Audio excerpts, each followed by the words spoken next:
దేవుని నామకు స్తోత్రాలు. మీ అందరికీ వందాలండి. ఇంతవరకు మనం చక్కని మాటలు విన్నాం. మనం కనుక చూడండి, పేరు పాస్టర్ గారు వచ్చిన దగ్గరికి వచ్చి, నాన్నగారు మాకేం బాగుంటలేదండి, కనుక మా పరిస్థితులు ఏమి కూడా బాగలేదు అని పదే పదే చెప్తున్నాడు. సరే ఏమన్నాడంటే, అయ్యా ప్రార్థన చేసుకోవాలి,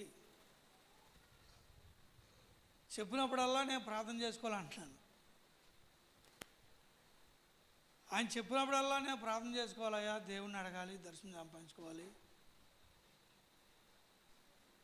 అన్నప్పుడు చూడండి పేరా, నేను ప్రార్థన చేసుకోకుండా వడ్డీ వ్యాపారం చేస్తున్నాను అనుకున్నావా అన్నాడు.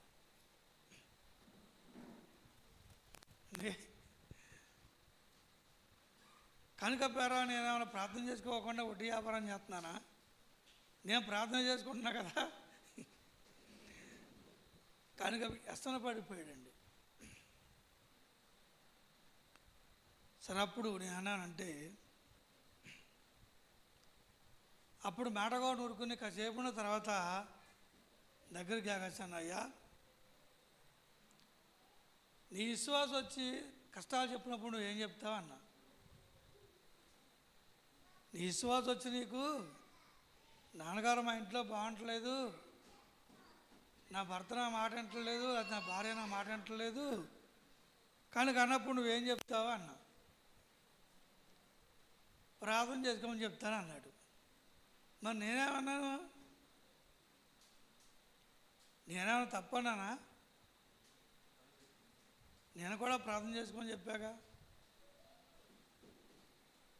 మరి ఎందుకని నువ్వు వ్యసన పడిపోయావు? నువ్వు వడ్డీ వ్యాపారం చేస్తున్నావని నేను అన్నానా? కనుక పేరు ఎందుకంటే అర్థం కాదండి.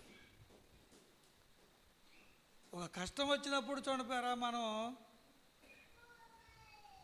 ఆకలి వేసినప్పుడు అన్నం వండుకుంటాం, ఆకలి వేసుకున్నప్పుడు ఏదో ఒకటి వండుకు తింటాం, ఏదో ఒకటి కనీసం ఆ ఇంట్లో ఉన్న మినపప్పులోనే వేసి తింటాం. ఆకలి వేస్తున్నప్పుడు ఇంట్లో ఏమి లేదనుకో, మినపప్పులు దొరుకుతాయి. ఒకసారి ఒకరి ఇంటికి వెళ్తే చూడపోయారు, వాళ్ళు బియ్యం వేసి తింటున్నారండి. తింటానికి ఏమి లేదు ఆ ఇంట్లో, మరి ఏదో తినాలి, ఆ బియ్యం వేయించుకుని తింటున్నారు. ఆ బియ్యం నాకు కొంచెం పెట్టారు, కానీ చాలా బాగున్నాయి వేయించుకుంటే బియ్యం. చాలాసార్లు అలా వేయించుకుందామని చాలా అనుకున్నా, కానీ నాకు ఇప్పుడు గుర్తొచ్చింది ఆ మాట. నాకు ఆ వేయించుకున్న బియ్యం తింటే చాలా బాగున్నాయి. అలాగే చూడండి, కష్టం వచ్చినప్పుడు ఏం చేయాలి చెప్పండి? కష్టం వచ్చినప్పుడు ఏం చేయాలంటే ప్రార్థన చేసుకోవాలి. దేవుణ్ణి ప్రార్థన అనేది దేవుణ్ణి అడగటం అని అర్థం. కనుక కష్టం వచ్చినప్పుడు కూడా ప్రార్థన చేసుకోకపోతే ఇంకా మనకి ఇంకెప్పుడు ప్రార్థన చేస్తాం మనం? కనుక కష్టం వచ్చినప్పుడు మనం దేవుని దగ్గర విచారణ కలిగిన వారిగా ఉండాలి. బైబిల్లో ఎంతోమంది భక్తులు ఇశ్రాయేలు పేర కష్టం వచ్చినప్పుడు వాళ్ళు ఉపవాసాలు ఉన్నారు, గోను పట్టాలు కట్టుకున్నారు, బూడిద పోసుకున్నారు, ఏకాంతంలో పడి ఏడ్చారు. కనుక అనేకమైన కష్టం వచ్చినప్పుడు వారి కష్టాన్ని కోసం ఎంతో చూడండి దేవునికి మొరపెట్టారు. అందుకే చూడపోయారా, మనం కూడా కష్టం వచ్చినప్పుడు ఏం చేయాలి చెప్పండి? ప్రార్థన చేయాలి. ఇందాక సుధీర్ చెప్పిన వాక్యంలో ఫస్ట్లో ఏమని చెప్పండి? ప్రార్థన యందు పట్టుదల గలవారై ఉండాలన్నాడు. కనుక దేంట్లో ఉండాలి పట్టుదల? ప్రార్థనలో ఉండాలి పట్టుదల. దేంట్లో ఉండాలి? మనకు దేంట్లో ఉంటుంది పట్టుదల? నా అంక వారాంక చూసావా? చెప్తా నీ పని. వంకరగా చూసావా? ముఖమాట పెట్టుకుని తలకాయ తిప్పి చూసావా? చెప్తా నీ పని. మనం భోజనాలు పెట్టినప్పుడు ఒక్కట్టేసి వెళ్ళావా? 2 ముక్కలు చిట్టని వెళ్ళావా? మెడకాబేకులు వేసావు నాకు. కనుక పడతాలు దేంట్లో ఉంటుంది మనకి? కనుక ఎలాంటి పట్టింపుల్లో చూడపోయారా మనం ఉంటాం. ఇక మెడకా బొలుపు బొయ్యలు తినే బతుకుతావా అండి? కనుక చూడపారా చూడండి, కనుక ఇలాంటి వాటిలో మనం పట్టుదల కలిగి ఉంటాం మనం. నన్ను ఆగేసావా అసలు? నువ్వు నేను ఎంక చూసావా? తలకెత్తాను చూసావా నా వెనకాల? మీ ఇంట్లో పంగతేటప్పుడు నా మరీ మరీ చెప్పావా? కనుక ఇలాంటి వాటిలో పేరు మనం చాలా పట్టుదల కలిగి ఉంటాం మనం పోయిన ఆదివారం ఏం చేసావు? నాకు ఇరిగిపోయిన కాజా ఇచ్చావా? కనుక పేరు ఇలాంటి వాటిలో చూడండి పట్టుదల చూపిస్తాం. కానీ ఇలాంటివన్నీ అర్థమైన పట్టుదల. దేంట్లో ఉన్న పట్టుదల? దేంట్లో ఉండాలండి? ప్రార్థన యందు పేర పట్టుదల కలిగి ఉండాలి. పట్టుదల కలిగి ప్రార్థన చేయాలి. కనుక బైబిల్ మొత్తంలో చూడపేరా ఎవరో ప్రార్థన యందు పట్టుదల కలిగి చెప్పండి.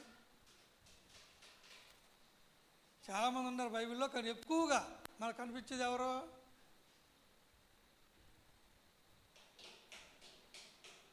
చెప్పాలి.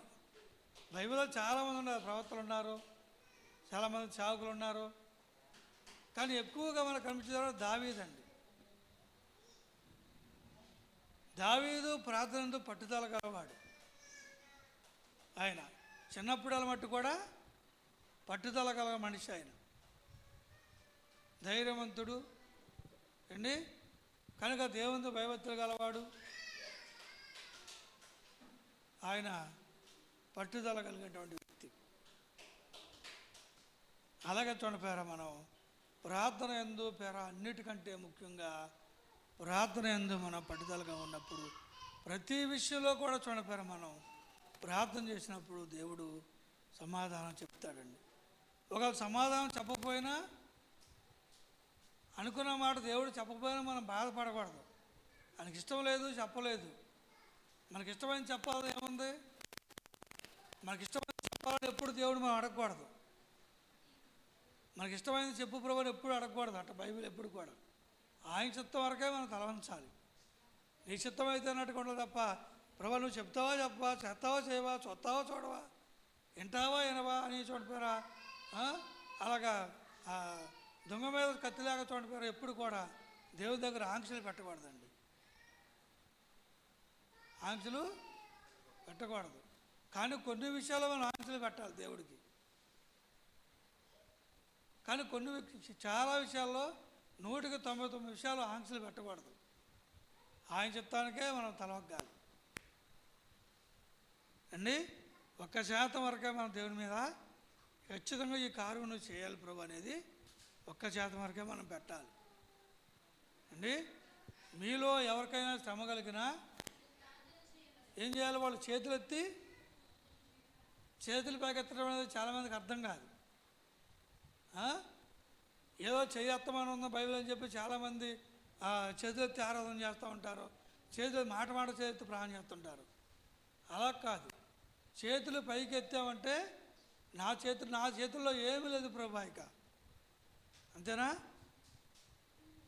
చేతులు మనం పైకి ఎత్తామంటే నా చేతుల్లో ఏమీ లేదు, ఇక నీ చేతుల్లోనే ఉంది ఏదైనా అన్నట్టుగా ఉండేటప్పుడే మన చేతులు పైకెత్తాలి తప్ప మాటగా చేతులు ఎప్పుడు కూడా పైకెత్తకూడదు. ఎప్పుడైనా చూసారా నేను చేతులెత్తి ప్రార్థన చేయటం? చూసారా ఎవరన్నా ఎప్పుడైనా? చెప్పాలి.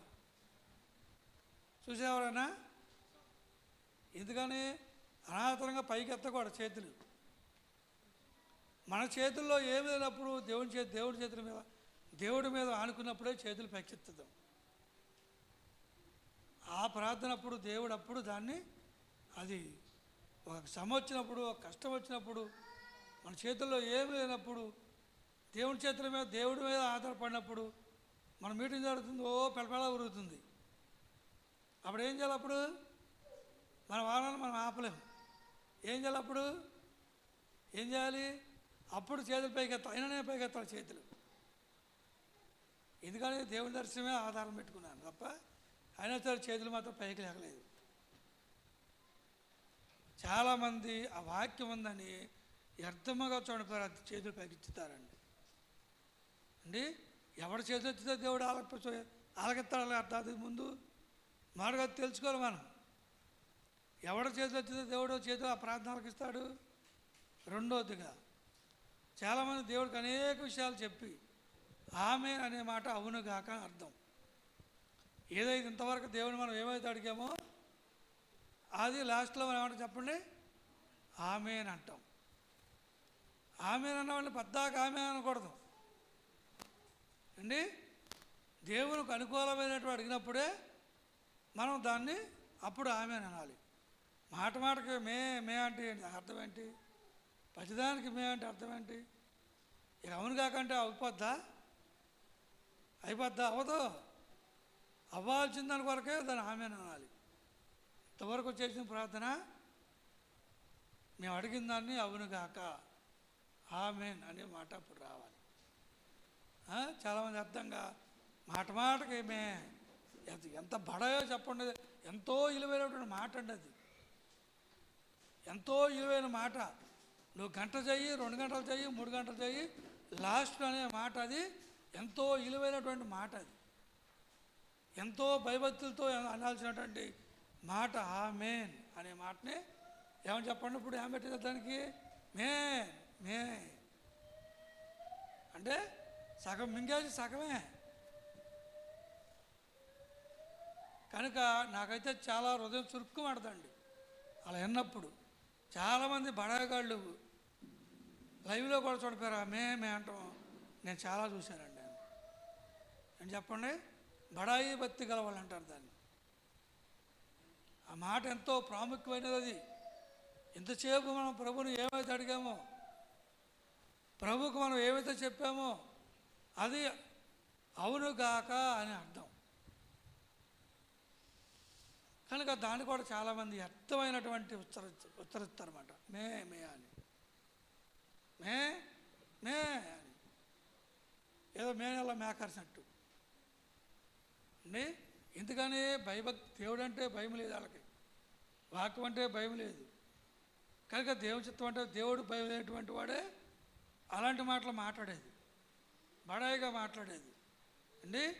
అదే భయభక్తి కూడా చెప్పండి పరిపూర్ణంగా అంటాడు.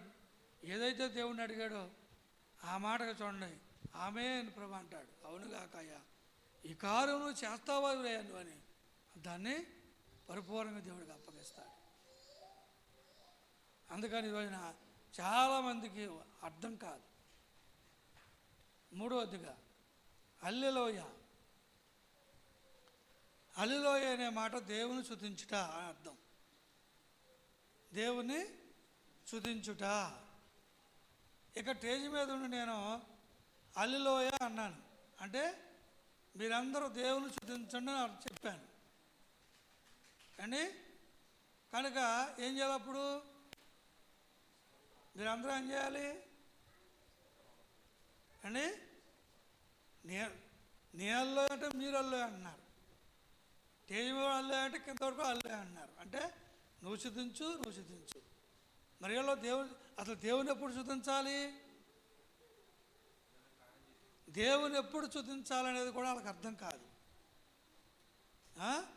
నయమాను 7 మార్లు మునిగాడు, స్వస్థత కలిగాడు, హల్లెలూయ అంటే అప్పుడెప్పుడో మునిగాడు, అప్పుడు స్వస్థత వచ్చింది. ఇప్పుడు ఏంటి అండి? కుంటివాడిని పేతుగారు చేయబట్టుకుని పైకి లేపాడు, హల్లెలూయ అప్పుడెప్పుడో లేపాడు. మరి ఇప్పుడు సంగతి ఏంటి? అప్పుడు చెప్పుకుని మురుతువే, ఇప్పుడు సంగతి అంటే మరి ఇప్పుడు అండి. అది కూడా చూడపోయారా, హల్లెలూయ అనేవాడు బడాయి భక్తి గలవాడు. వాక్యం చెప్తుంది అది. దేవుని స్తుతించుట. ఎప్పుడు స్తుతించాలి దేవుణ్ణి? ఒక కష్టం నుండి మనం గట్టెక్కినప్పుడు, ఒక అప్పు ఇవ్వాల్సినటువంటి వాడు అప్పు ఇచ్చినప్పుడు దేవుని స్తుతించాలి. అప్పు ఇచ్చినటువంటి వాడు మళ్ళీ తిరిగి ఇచ్చినప్పుడు దేవుని స్తుతించాలి అండి. ప్రయాణం అక్కడ మనకు గమ్యం చేరినప్పుడు అక్కడ దేవుని స్తుతించాలి అండి. అనుకున్న పోయినప్పుడు దేవుని స్తుతించాలి. తలపెట్టిన కార్యం ముందుకెళ్ళినప్పుడు అప్పుడు దేవుని స్తుతించాలి అండి. దేవుని స్తుతించుట అనే మాట మూల భాషలో హల్లెలూయ అని ఉంది. ఏ భాషలో అయినా దాన్ని హల్లెలూయ అంటారు, మనకు మార్పు లేదండి. ఎక్కడో ప్రకటన చివరి ఉంది అది. ఇక అది సులువుగా ఉందని దాచుకోలేక యేసు త్వరగా రమ్ము అనే మాటకి మరణాత అని ఉంది బైబిల్లో అండి. యేసు త్వరగా రమ్ము అనే మాట మరణాత అని ఉంది. మరణాత అని వాళ్ళు చాలామంది ఉన్నారు. అంటే యేసు త్వరగా రమ్మని. కానీ బైబిల్ చెప్తుంది యేసు త్వరగా రమ్మని ఎవరంటారో వారికి శ్రమ అని చెప్తుంది. ఎవరైతే యేసు ప్రభు రావాలని కోరుకుంటారో వారికి శ్రమ. ఈ శ్రమ సంగతి మర్చిపోయారు. ఇది చెప్పేదేవుడు వాడికి, అలాగే చెప్పేవారు అయ్యా యేసు ప్రభు త్వరగా రమ్మని కోరుకోకూడదు కనుక అటు కోరుకుంటే శ్రమ అని చెప్పేదేవుడు ఉన్నాడు. కానీ మరణాత మరణాత ఏ మరణాత నమ్మకం అసలు ఆ మాట అనాలో వద్దా? అర్థం ఉందేమన్నా ఈ మంతకే? ఏం అర్థం లేదు కనుక అనేస్తున్నారు అంతే. కానీ దాని వెనకాల ఉన్నటువంటి యేసు త్వరగా రమ్మని వారికి శ్రమ. మీకు శ్రమ ప్రయోజనం వచ్చినప్పుడు ఎటువంటి ప్రయోజనం లేదండి అది. కనుక శ్రమ వాళ్ళకని చెప్తుంది వాక్యం. మనం అనుకుంటాం కనుక పరిపూర్ణమైన మాట ఏంటంటే అయ్యా వందనాలు. మొదటికి ఎవరో చెప్పండి నోటంటే అయ్యా అవినీష్ బాబు వందనాలు, అయ్యా వందనాలు, అమ్మ వందనాలు. మొదటికి అమ్మ రావాలి. వందనాలండి వందనాలు. ఒక ఆయన ఎట్టు పెడతాడు వందనాలు. ఎట్టు పెడితే ఎవడు తన్నాడు? ఎవడో ఒకటి తంతాడు, మూతి పెడతాడు, ఒక తంతాడేమని ఎలా వందనాలు అండి. ఎవరు మెప్పిస్తారు చెప్పండి? ఎవరు మెప్పిస్తారు?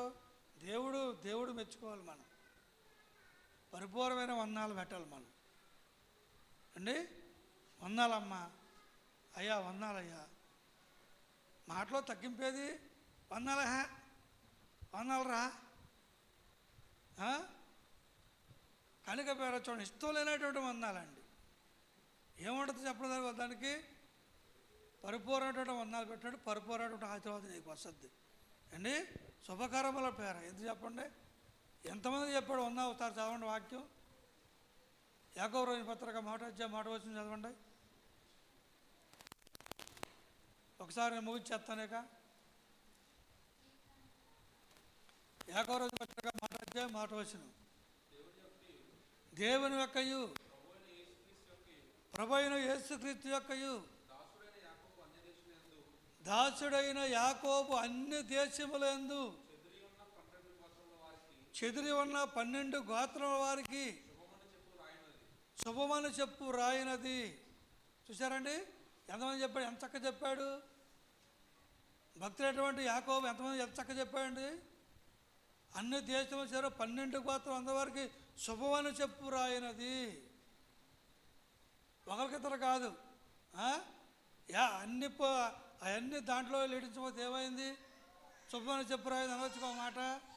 అలా లేదు, మొత్తం గోత్రాలు సహా అంటే పేరు సహా పెట్టినట్టుంది అక్కడ. అది పేరు సహా పెట్టాడా? అది కనుక పరిపూర్ణంగా చూడండి. మనం మన హృదయంలో కలవసమైనప్పుడు ఎవరు చెప్పండి? హృదయంలో కలవసమైనటువంటి వాడు పరిపూర్ణమైన వందనాలు పెడతాడు. హృదయంలో కలవసం లేదు, మారు మనసు ఉంది, మార్పు జీవితం ఉంది. ఉన్నప్పుడే చెప్పండి పరిపూర్ణమైనటువంటి వందనాలు అప్పుడు వస్తాయి మనకి. హృదయంలో కలవసం ఉన్నప్పుడు, హృదయంలో అంతరంగంలో చూడకుండా మోసం ఉన్నప్పుడు, దగ ఉన్నప్పుడు, కుళ్ళు ఉన్నప్పుడు, కుట్ర ఉన్నప్పుడు, అసూయ దేశం ఉన్నప్పుడు, చూసి వారలేనటువంటి మనస్తత్వం ఉన్నప్పుడు కనుక పరిపూర్ణ వందనాలు వస్తాయా? వందనాలండి. మగమటు చేతులెట్టు. మగమేటు వస్తే చేతులెట్టు ఉండే. అవి కూడా ఇట్ట కాదు. ఇట్టయితే కూడా ఒక రకంగా అనుకోవచ్చు.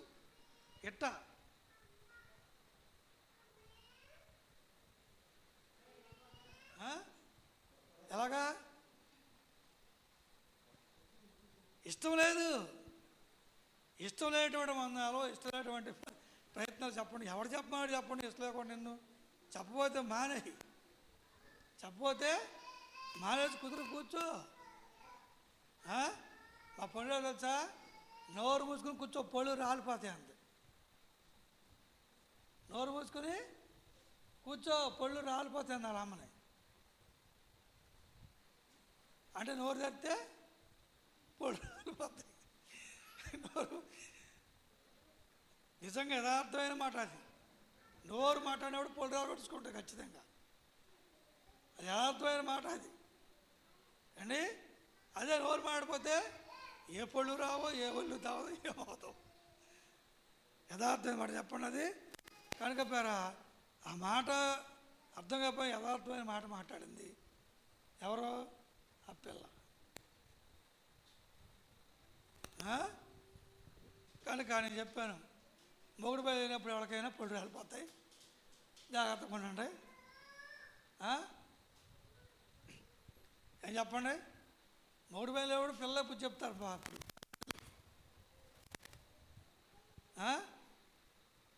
కనుక పేర ఈరోజున చాలామంది అర్థం పాత్రలేనటువంటి విధానంగా చూడండి పేరు ఉండకూడదండి.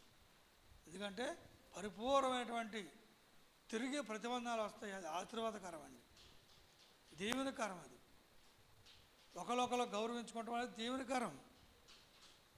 గౌరవార్థమైనటువంటి ఉండాలి. అమ్మా అనాలి, మొదటగా అయ్యా అనాలి.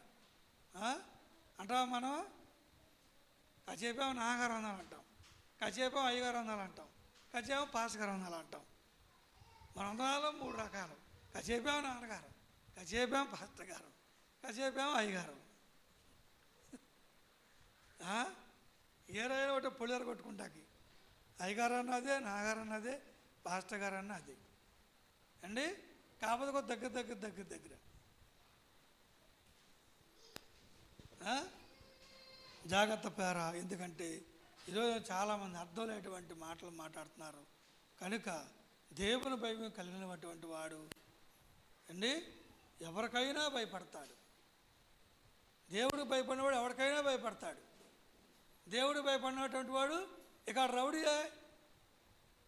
దేవుడు భయపడినవాడు రౌడీయాడు. ఇక రౌడీ అంటారు. కానీ ఏంటి రౌడీలాగా మాట్లాడుతాం అంటారు. ఎందుకని ఆడి దేవుడి భయం లేదు. ఏంటి రౌడీ రంగంలో మాట్లాడతామేంటి? ఆవిడ దేవుడి భయం లేదు, ఏదైనా మాట్లాడతాక.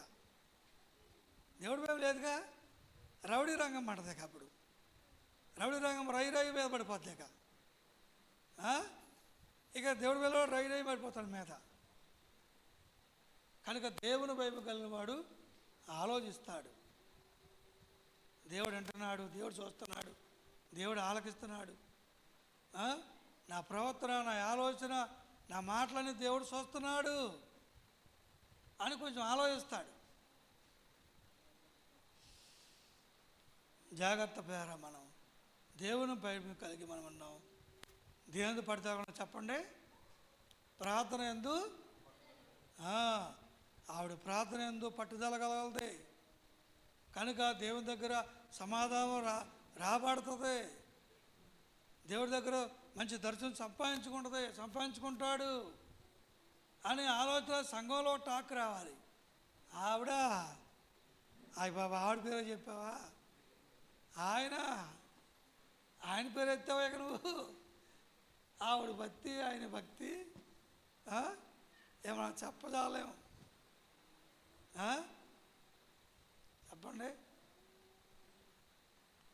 టాలివేషన్ ఉంటుంది పేర మన ప్రతి విషయంలో కూడా. భక్తిలో చూడపేర ముందున్నప్పుడు మనం ఎవరో మనం చెప్పక్కర్లేదు, ఎవరో మన విజయకర్లో మనం దేవుడిచ్చే ప్రతిఫలాలే దేవుడికి దొరికిగా కనిపిస్తాయి.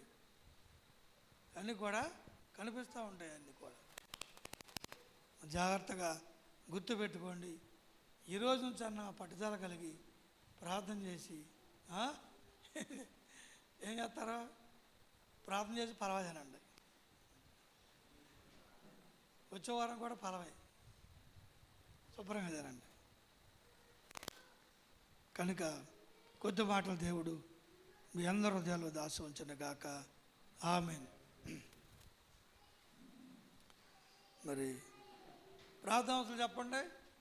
ఈరోజు పలహారం